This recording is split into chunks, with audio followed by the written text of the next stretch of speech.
আজকে বাংলাদেশে খেলা দেখতে গিয়ে আমার সাথে এমনটা হয়ে যাবে এটা আমি কখনো ভাবতেই পারিনি।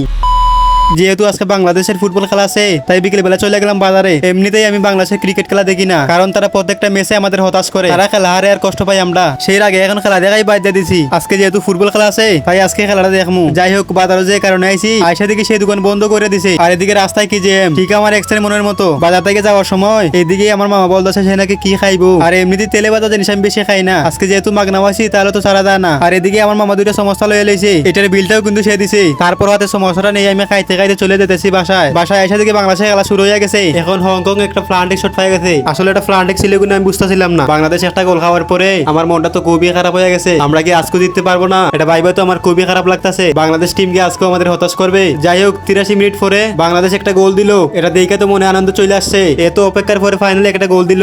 অবশেষে খেলাটা ড্র হইলো। এই খেলাটা কে কে দেখছেন অবশ্যই কমেন্টে জানায়েন। আর যদি ভিডিওটা ভালো লাগে তাহলে লাইক কমেন্ট শেয়ার করে দিয়েন।